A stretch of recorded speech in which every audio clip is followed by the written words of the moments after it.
सहारा enterprises तुमच्या स्वप्नातली गाडी आता कमी किमतीत। इचलकरंजी शहरालगत असलेल्या कबनूर चंदूर रोडवर कोन्नूर पार्कमधल्या सहारा एंटरप्राइजेस इथं पश्चिम महाराष्ट्रातली विविध बँका आणि फायनान्स कंपन्यांनी जप्त केलेल्या जुन्या दुचाकी आणि चारचाकी गाड्यांची विक्री केली जाते। शोरूम किमतीपेक्षा 25 ते 50% कमी दरात, उत्तम स्थितीत आणि संपूर्ण कागदपत्रांसह त्वरित डिलिव्हरी। दुचाकी 20,000 पासून पुढे तर चारचाकी 50,000 पुढे। आपल्या पसंतीची कार किंवा बाईक आता अगदी परवडणाऱ्या दरात घेऊन जा।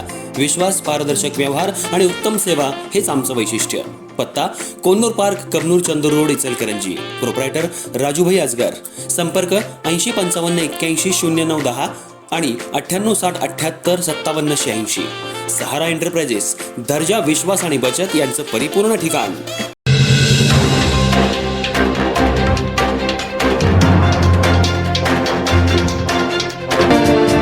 जगज्योती महात्मा बसवेश्वर आर्थिक विकास महामंडळ समस्त लिंगायत समाजासाठी खुलं करण्यात यावं या मागणीसाठी कोल्हापूर जिल्हाधिकारी कार्यालयाबाहेर आजपासून बेमुदत साखळी उपोषणाला सुरुवात करण्याचा प्रयत्न करण्यात आला। मात्र या उपोषणाला पोलिसांनी परवानगी नाकारल्यानं प्रशासन आणि उपोषणकर्त्यांमध्ये वादावादीचा प्रकार घडला। उपोषणासाठी जिल्हाधिकारी कार्यालयाबाहेर उभारण्यात आलेला मंडप पोलीस आणि महानगरपालिकेच्या अधिकाऱ्यांनी अतिक्रमण हटाव पथकाच्या वाहनाच्या सहाय्याने हटवला। यावेळी उपोषणकर्त्यांनी मंडप हटवायला विरोध केला। त्यामुळे काही काळ उपोषणकर्ते आणि पोलिसांमध्ये जोरदार शाब्दिक वाद झाला। परिस्थिती नियंत्रणात ठेवण्यासाठी पोलिसांनी घटनास्थळी मोठा बंदोबस्त तैनात केला होता।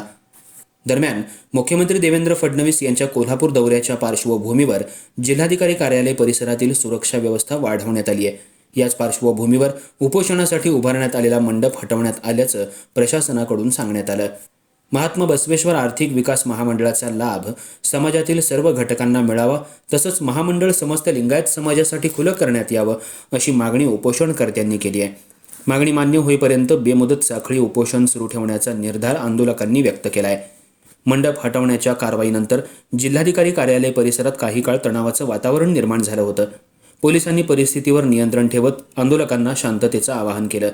या आंदोलनामुळे जिल्हाधिकारी कार्यालय परिसरात राजकीय आणि सामाजिक चर्चेला उधाण आलं असून प्रशासन आणि आंदोलकांमध्ये पुढील काळात काय भूमिका घेतली जाते याकडे सर्वांचं लक्ष लागलंय।